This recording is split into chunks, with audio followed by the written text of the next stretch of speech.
সাথে বলে নম নম তুলসী কৃষ্ণ প্রিয়সী রাধা কৃষ্ণ চরণ পাব এই অভিলাষী নম নম তুলসী কৃষ্ণ প্রেয়সী রাধা কৃষ্ণ চরণ পাব এই অভিলাষী নম নম তুলসী কৃষ্ণ প্রিয়সী রাধা কৃষ্ণ চরণ পাব এই অভিলাষী নম নম তুলসী কৃষ্ণ প্রেয়সী রাধা কৃষ্ণ চরণ পাব এই অভিলাষী যে বাতার শরণ মনোবাঞ্ছা পূর্ণ হয় যে বাতার শরণায় পরমাত্মা পূর্ণ হয় যে বাতার শরণ মনোবাঞ্ছা পূর্ণ হয় যে বাতার পরমাত্মা পূর্ণ হয় নয়ন দিও সদা জীবনের প্রকাশে নম নম তুলসী কৃষ্ণ প্রেয়সী রাধা কৃষ্ণ চরণ পাব এই অভিলাষী নম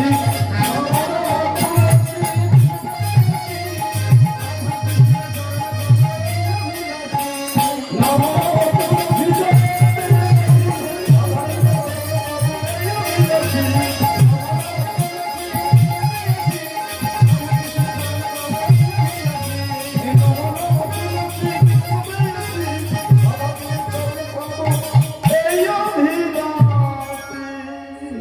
এটা হলো আরতির মন্ত্রমা মনে মনে করে রাখবেন কিছুটা করলেও লাভ হবে আপনাদের তা যাই হোক আজ এখানে অনেক আমাদের কৃষ্ণ ভক্ত মণ্ডলী উপস্থিত যখন হয়েছে এখানে হলো মধুমায়া বৃন্দাবনে যখন উপস্থিত হয়েছেন একটা কথা বলি মা এখানে একটা সদস্যা যা আগামী দিনে ছিল এই মুহূর্তে তিনি নেই তিনি এই দেশ থেকে বিদায় নিয়েছেন এই গ্রাম থেকে বিদায় নিয়েছেন তিনি পরলোক গমন করেছেন তাহার উদ্দেশ্যে আপনারা একটা কাজ করতে হবে বাবা সর্বপ্রথম তাহার উদ্দেশ্যে আমরা 1 মিনিট ধরে নিরাবত্য পালন করব কারণ যারা কৃষ্ণ ভক্ত হয় তার জন্য কিছু করুন তার জন্য ভগবানকে বলুন হে ভগবান তাই আদিবাসী শান্তি পান কারণ তিনি কৃষ্ণবতী বন্দী হয়েছিলেন আজকে তিনি এখানে না। তাই আজকে আমরা সবাই মিলে এর জন্য 1 মিনিট নিরাবত্য পালন করব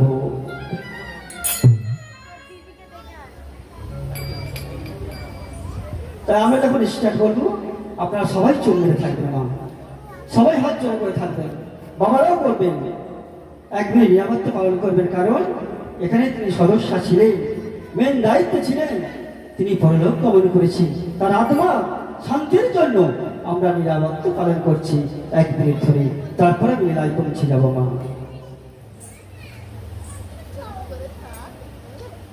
শুরু করা হলো মা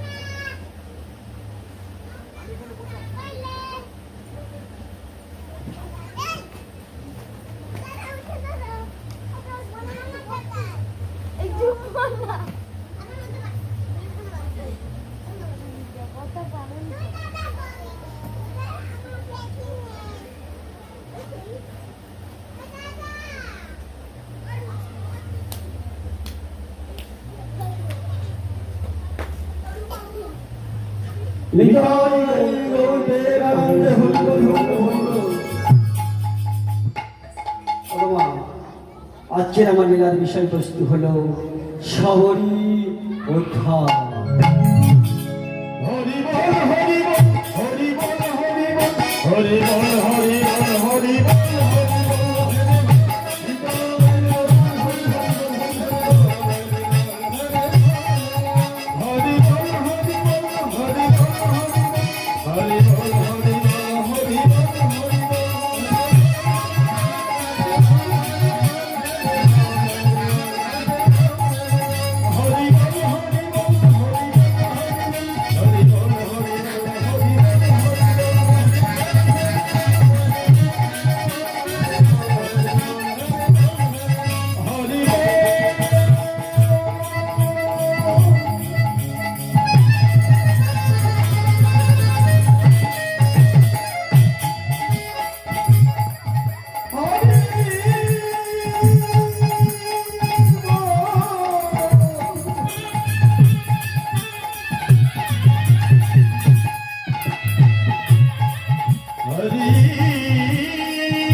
হীরা চন্ডাল নামে একজন চন্ডাল জাতি ছিল গো বাবা।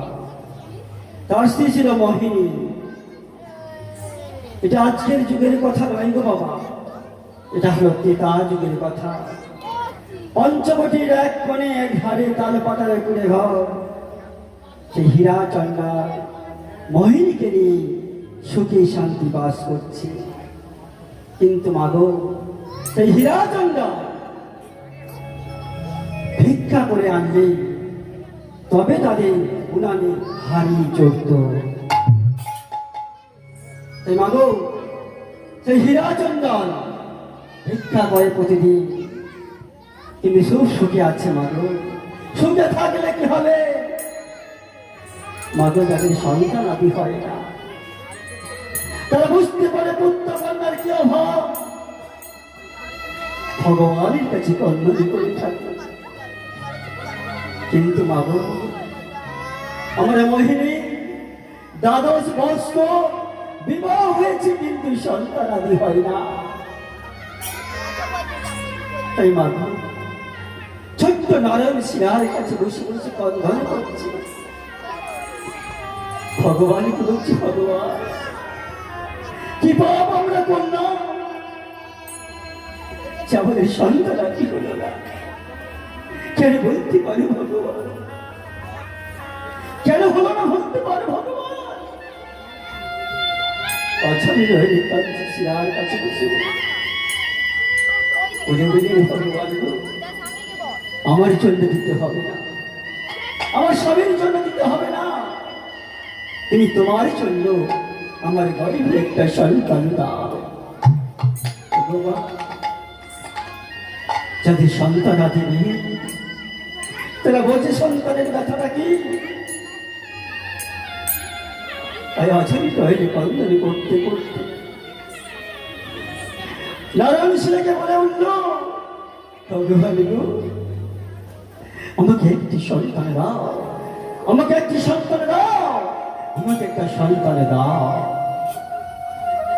তাই পদে কর্তা পরে একদিন বাবা কি চাই, ওকে মা কি বলছি, আমায় একটি সন্তান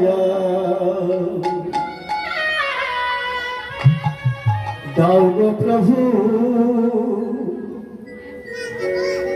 তোমার সেবায় আমায় একটি সন্তান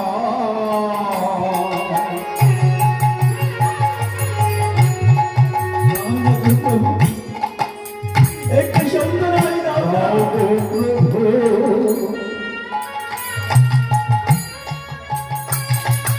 তোমার সেবার তরে আমায় একটি সন্তান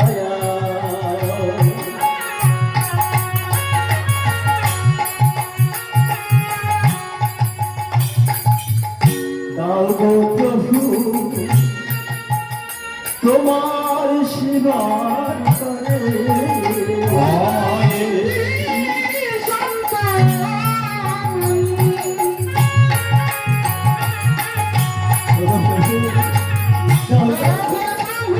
আমার একটি সন্তান দাও।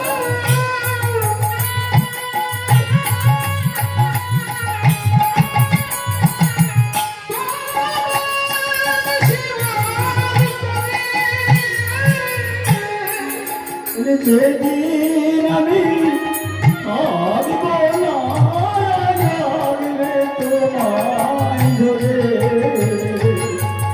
যেদিন আমি হারবো না রাগবে তোমায় ধরে, আরে যেদিন আমি আসব না লাগবে তোমায় ধরে, যেদিন আমি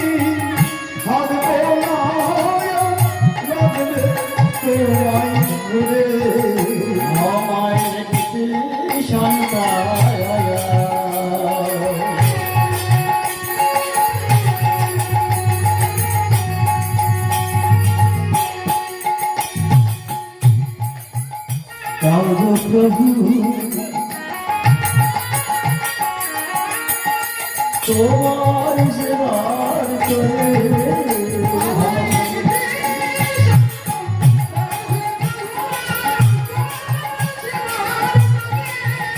আমায় একটি সন্তান দাও গো প্রভু তোমার সেবা করে আমায় একটি সন্তান দাও গো প্রভু তোমার সেবা করে আমায় একটি সন্তান দাও গো প্রভু তোমার সেবা করে আমার সাথে দিতে হবে না, আমার স্বামীর জন্য দিতে হবে না, তুমি তোমার জন্য একটি সন্তানই দাও। কারণ আমরা কি কোনদিনের জন্য এখানে থাকতে পারবো না, আমাদের সবাইকে চলে যেতে হবে। তাহলে আমার জন্য যদি সন্তান তুমি নিতে চাও আলাদা পুরস্কার পেয়েছেন প্রভু। কিন্তু বাবু এই যে অভাব একটি সন্তান তুমি দিচ্ছ না কেন? কি অন্যায় করলাম, কি পাপ করলাম যার জন্য সন্তান হারা হচ্ছে? তাই অঝরে নদী অঞ্জলি করছে, সেই নারায়ণ সে আমার পাশে বসে বসে অঞ্জলি করে করে একই কথা বললো, আমার স্বামীর জন্য নয়, আমার জন্য নয়, তুমি তোমার জন্য একটা আমার গর্বে সন্তান দাও।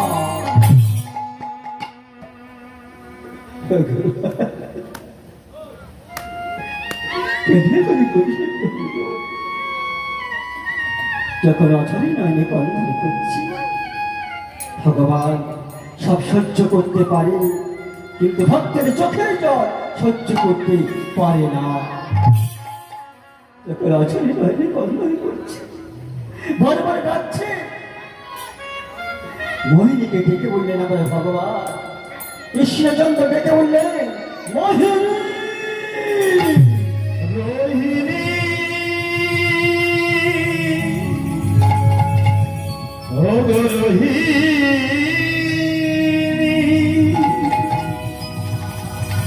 ও গো রোহিণী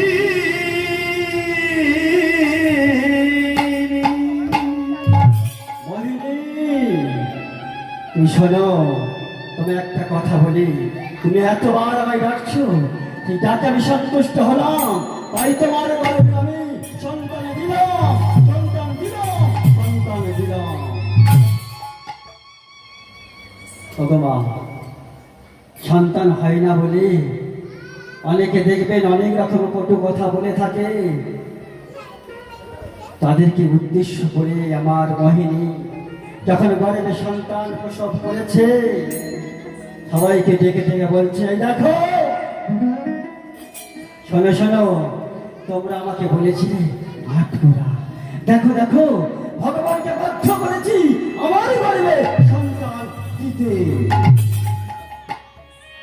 ভগবান দেখো, ভগবানকে নাকি বাধ্য করেছে, এমন ডাক ডেকেছে নাকি ভগবান বাধ্য হয়েছে ওই মোহিনীর গর্ভে সন্তান দিতে। অহংকার নয় মা, কি গো অহংকার তো, অহংকার করে বলে বললেন সবাইকে, অহংকার দিয়ে বলে উঠছে আমার ঘরে সন্তান দিয়েছি। কিন্তু মাগো, যেমন চোখের জল ভগবান সহ্য করে না, তেমন ভক্তের অহংকারও ভগবান সহ্য করে না। তৎক্ষণাৎ যখন এইভাবে ডাকছে, সবাইকে বলছে, আবার ভগবান ডেকে বললেন মোহিনী।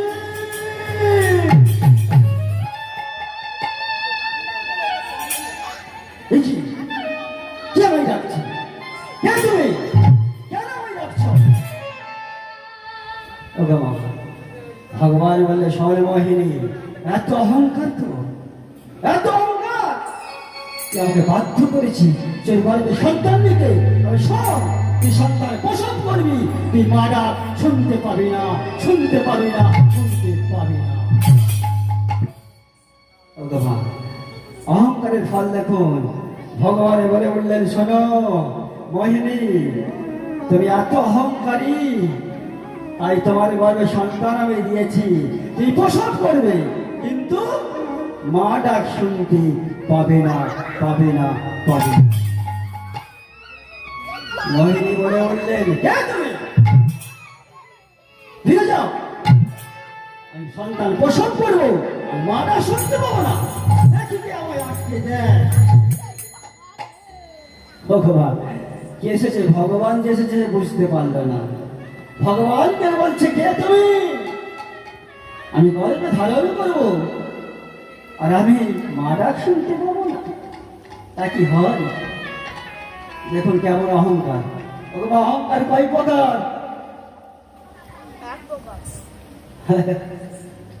ও অহংকার কয় প্রকার জানো? অহংকার হলো 4 প্রকার। সর্বপ্রথম অহংকারটা কি? সর্বপ্রথম অহংকার হলো উচ্চ বংশে জন্মগ্রহণ করা। দেখবেন বাবা, উচ্চ বংশ জন্মগ্রহণ করলে তাদের একটা অহংকার থাকে। দ্বিতীয় অহংকারটা কি? ভগবান দ্বিতীয় অহংকার হলো ধনী ব্যক্তি। যদি ধনী ব্যক্তি কেউ থাকে তাদের আভিজাত্যের অহংকার থাকে। যদি টাকা পয়সা অহংকার থাকে, গরিব মানুষকে ভালোবাসতে পারে না তারা। তা দেখুন তৃতীয় অহংকারটা কি?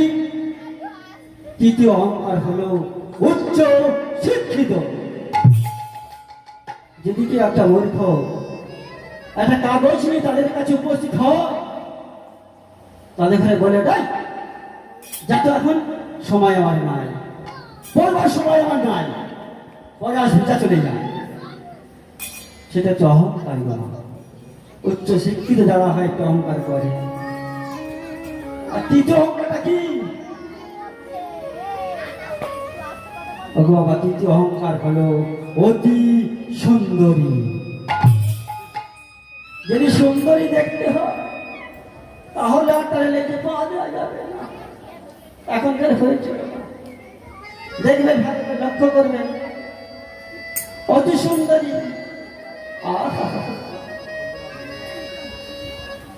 বুঝতে পেরেছেন? তাদের অহংকার আছে, তাই তো? যদি সন্তান একটা নিয়ে যায়, মা কালো দেখে একটা সন্তান যদি নিয়ে যায়, দেখাশোনা করতে তারা বলবে, মা যে কালো চলবে না, আর সন্তান দেখতে শুনতে আনতে তবে পছন্দ হয় মা। তাহলে অহংকার। কিন্তু ভগবান তো অহংকার সহ্য করে না, তাই না? তাই দেখুন ভগবান দেখুন কেমন দয়ালু ছিল। গর্ভে সন্তান দিল, কিন্তু অহংকার করলো আমার মোহিনী।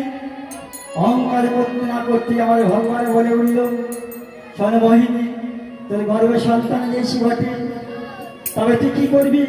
সন্তান প্রসব করবি, কিন্তু তোকে মা বলে ডাকবে না। কিন্তু মা গো, তাই হয়ে গেল। মা দেখুন আস্তে আস্তে দিনে দিনে গর্ভ বাড়ছে। হীরা চন্দন ভিক্ষা না করলে হাড়ি চলে না। তাই হীরা চন্দন বসে রয়েছে ঘরে। যখন আমার মোহিনী বলে উঠলে, শোনো শোনো একটা কথা বলবো, আমি অন্তঃসত্ত্বা, আমি গর্ভে সন্তান আছে।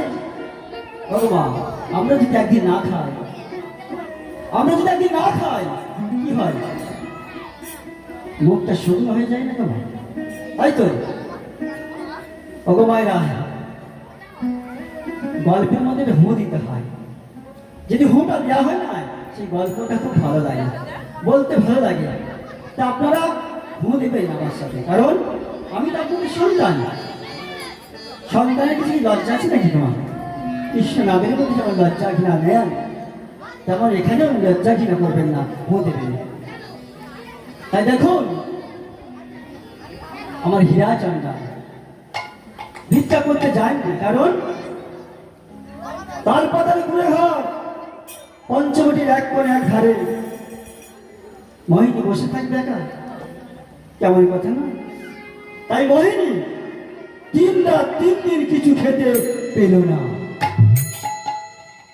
ভিক্ষা করে না হলে খাবে কি গো মা? 3 দিন 3 রাত কিছু খেতে পেল না, এই গর্ভ অবস্থা। আর আমরা একদিন না শূন্য হয়ে মুখ শূন্য হয়ে যাই। কতই না বারবেত্তরা করলাম মনে মনে চিন্তা করি, তাই না? কিন্তু দেখো 3 দিন 3 রাত কিছু খেতে পেল না আমার মহিনী। যখন খেতে পেল না, হীরাচন্দনকে বলে বললেন, শোনো শোনো, এই দেখো আসতে, এই যে মাসতে, এ না বলে আমি পারি না, একটা কথা না বলে আমি বলতে মানে চুপ করে থাকতে পারি না। কেন জানো মা? মায়ের আমি জানি, সমস্ত মায়েরা যদি কলে যান বা ঘাটে যান, দেখবেন কয়েকজন মা জুটলে কি হয় জানো মা? কি হয় গো মা? কথা কথা হয়, হ্যাঁ? অনেক সময় বলে ওঠে এর কথা ওর কাছে বলে উঠি, তাই না? বলে ওঠে, এখনকার নাম আছে গো সবার, মায়েদের ছেলে মেয়েদের নাম আছে, এখন আর সেই আগেকার যুগে নয় যে নিতাই নাম দেবো, গৌরী নাম দেবো, তাই না? এখনকার সিনেমা আর্টিস্টের নাম গো মা। বলে উঠছে মায়েরা, শোনো, কলে গিয়ে বলছে, এই দেখ দেবীর মা, শুনতে পাচ্ছিস?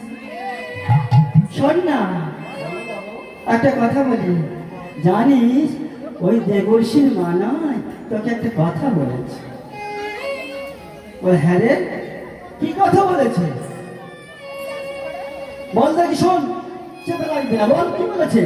মায়েদের পেটে থাকে না কথা। বলে, শোন শোন, সে অনেক কথা। দেখুন, এগুলো পরস্পর ঝগড়া লাগানো হচ্ছে, পরের বাড়িতে ঝগড়া লাগানো হচ্ছে, তাই না? যদি কথা বলে দেওয়া হয় ঝগড়া হবে তো, হ্যাঁ?